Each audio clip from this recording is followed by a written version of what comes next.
दुनिया गई भाड़ में। कोई क्या कहता है, क्या सोचता है, क्या करता है, हमें उसके कहने सोचने करने से क्या लेना देना है।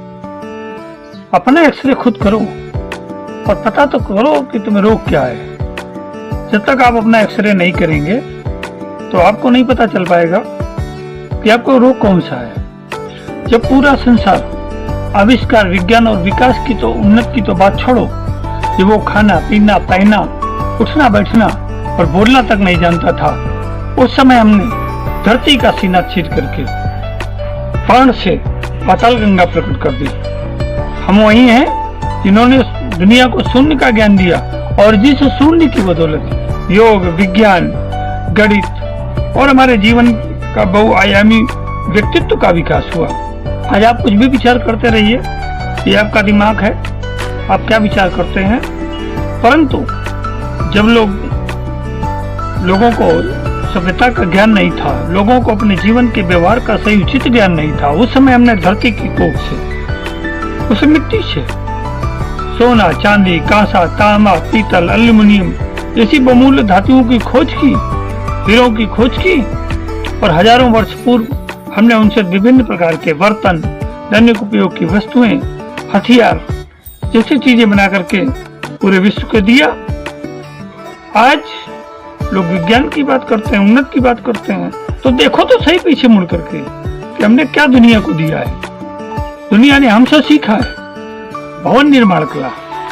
भवन निर्माण कला में हम कितने प्रवीण था, इसका एक छोटा सा उदाहरण आपको महाभारत काल से देते हैं। जिस समय युधिष्ठिर ने अपने यहाँ पर राजसूय यज्ञ किया तो उस समय दुर्योधन को भी आमंत्रित किया गया। दुर्योधन उस राजसभा की चकाचौंध से इतना दिग्भ्रमित हो गया कि उसको जल की जगह थल और थल की जगह जल का आभास होने लगा और जहाँ पर वास्तव में जल था वहां पर थल दिखाई पड़ता था। तो दुर्योधन वहां पे जाकर के उस जल में गिर पड़ा। ये हमारी भवन निर्माण कला का प्रतीक था और यही भवन निर्माण कला का एक अभिशाप बनकर के भी उभरा कि जिसे महाभारत का युद्ध हुआ। अगर द्रौपदी दुर्योधन पर हंसी न होती और अंधों के अंधे होते हैं ये शब्द न कहे होते तो महाभारत का युद्ध नहीं होता।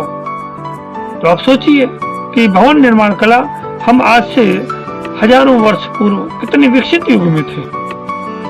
काम कला का विज्ञान सीखने के लिए विदेशों से हजारों यात्री, हजारों दार्शनिक इस देश में आए और यहाँ की जो काम कला थी वो मंदिरों में स्थापित्य के रूप में स्थापित थी। जैसे आप खजुराहो चले जाइए, अजंता, एलोरा, एलिफेंटा चले जाइए, दक्षिण भारत के मंदिरों में आप जाकर देखिए कि हमने जो ज्ञान संसार को दिया वो ज्ञान शायद इससे पूर्व कभी कहीं उपलब्ध नहीं था। हमारे ही ज्ञान से, पूर्व में दिए ज्ञान से आज संसार ने तमाम सारी रचनाएं कर डाली, तमाम सारी स्थितियों का निर्माण कर डाला।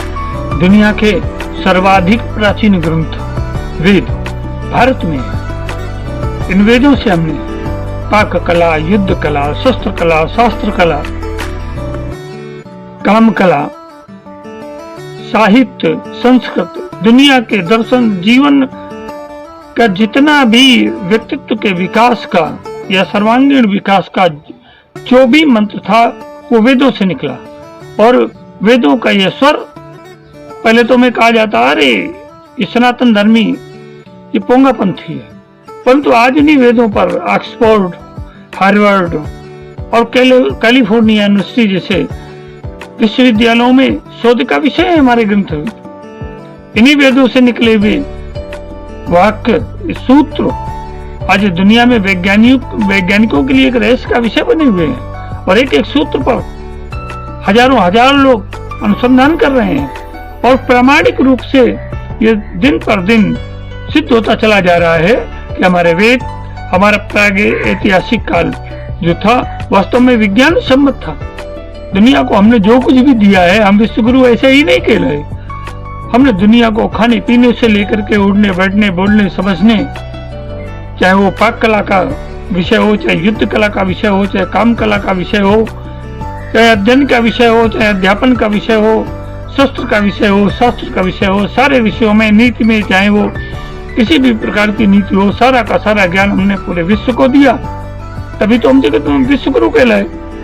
आज हम अपने ही ज्ञान को पाश्चात्य संस्कृति का पुनर्संशोधित संस्करण देख करके सामने भौचक के रह जाती है। ये हमारी अपनी नासमझी का परिणाम है। भला बताओ, महाभारत काल में कौन सी टीवी थी, कौन सा मोबाइल था, कौन सा इलेक्ट्रॉनिक और संचार युग था, कहाँ इंटरनेट था? और संजय राजभवन में बैठ करके धृतराष्ट्र को युद्ध का आंखों देखा हाल सुना रहा था। और ऐसा युद्ध जो 50 किलोमीटर के क्षेत्र में फैला हुआ था और पूरे विश्व से, इसमें करोड़ों की संख्या में योद्धा पशु उसमें भाग ले रहे थे, ऐसे युद्ध का सजीव वर्णन संजय ने सुनाया धृतराष्ट्र को। तो आप सोच सकते हैं कि तकनीकी क्रांति में, वैज्ञानिक क्रांति में हम कितने आगे थे, हमारी संचार क्रांति कितने उच्च कोटि की थी। आज जब सूर्य ग्रहण होता है, चंद्र ग्रहण होता है, तो हम कहाँ देखते हैं? नासा की भविष्यवाणी की तरफ देखते हैं कि नासा ने ऐसे कहा चंद्र ग्रहण इन जगहों पर विश्व में दिखाई पड़ेगा, इन जगहों पे नहीं दिखाई पड़ेगा, यहाँ पे सूतक होगा, यहाँ पर नहीं सूतक होगा। परंतु 1950 में जब नासा की स्थापना हुई, उसके पहले तो कोई दुनिया में ऑब्जर्वेटरी नहीं थी। तो हमारा पंचांग ही सूर्य ग्रहण और चंद्र ग्रहण की स्थिति को सटीकता से प्रमाणित करता था।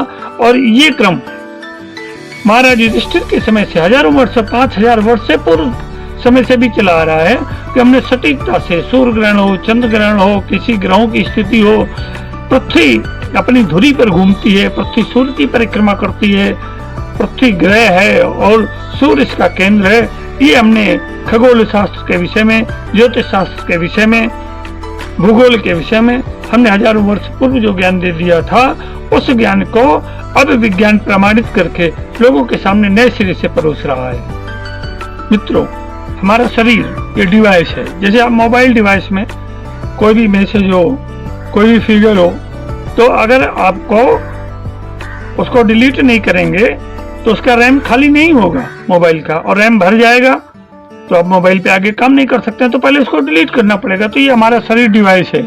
इसी डिवाइस में भूतकाल की जितनी भी स्मृतियां, संस्मृतियां, या आपने कूड़ा, आपने कचरा भर रखा है, पहले इसको डिलीट करिए और इसको साफ कर दीजिए।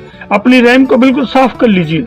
जब ये रैम साफ हो जाएगी तो वर्तमान में रह करके आप इसका अच्छा ज्ञान से इसको परिपूरित कर सकते हैं। लोग पहले क्या करते थे? नीम हकीम खतरे में जान। अरे भाई, हमारे देश में आयुर्वेद बहुत सर्वाधिक प्राचीन पद्धति है आयुर्वेद, जिसने शरीर को स्वस्थ रखने से लेकर के, शल्य चिकित्सा से लेकर के शरीर के ऊपर बहुआयामी शोध किए और शोध करके मानव जीवन के लिए एक नया आविष्कार दिया। अब उसी को नए स्वरूप में हमारे सामने लाया गया। पहले तो लोग हम पर हंसते थे, कह रहे ये औषधियां खा करके ठीक हो जाते हैं, परंतु आज पूरी दुनिया उन्हीं हर्बल औषधियों के पीछे पीछे भाग रही है। पागल है कि हमको हर्बल मेडिसिन चाहिए। अब एलोपैथी से, अन्य पैथियों से किनारा करने लगे, आयुर्वेद की तरफ भागने लगे। देखिए, अब समझिए इस चीज को। इस दुनिया में जिसने भी न्याय किया वो महान हुआ, वही महापुरुष कहलाया। चाहे वो राम हो, चाहे हरिश्चंद्र हो, कृष्ण हो, कबीरदास हो, कबीर हो, तुलसी हो, मीरा हो, बुद्ध हो, इन लोगों ने जीवन के साथ न्याय किया और न्याय करके अपने ये साबित कर दिया कि उनके द्वारा दिखाया हुआ रास्ता, उनके द्वारा कही हुई बातें यथार्थ धरातल पर पूर्णता सत्य हैं। इसलिए लोगों ने उनको महापुरुष माना और महापुरुष मान करके आज भी उनकी पूजा होती है। मित्रों, तमाम सारी बातें और भी हैं आपसे कहने को, पर इस वीडियो अंक में फिलहाल इतना ही। अब वो समय नहीं रहा कि मंदा अनुकरण करके हम किसी के पीछे पीछे चलें। आज दुनिया के जितने भी विकसित देश हैं, सर्वाधिक विकसित देश, चाहे वो अमेरिका हो, चाहे यूरोप के देश हो, जापान हो, अगर भारतीय प्रतिभाएं वहां नहीं हैं तो वो देश विकसित नहीं हो सकते हैं। इन देशों की प्रयोगशालाओं में, इन देशों के विश्वविद्यालयों में, इन देशों के अस्पतालों में, इन देशों के व्यावसायिक क्षेत्रों में इन देशों के प्रशासनिक क्षेत्रों में सर्वाधिक जनसंख्या 50% से भी अधिक भारतीय उसमें योगदान दे रहे हैं, तभी ये देश विकसित है। हमारे देश में प्रतिभाओं का सम्मान नहीं होता, प्रतिभाएं विदेश चली जाती हैं और विदेश में जाकर के उस देश के विकास में अपना तन मन धन से संपूर्ण सहयोग देती हैं। तो मित्रों, इस चीज को गंभीरता से सोचिए, देखिए, समझिए।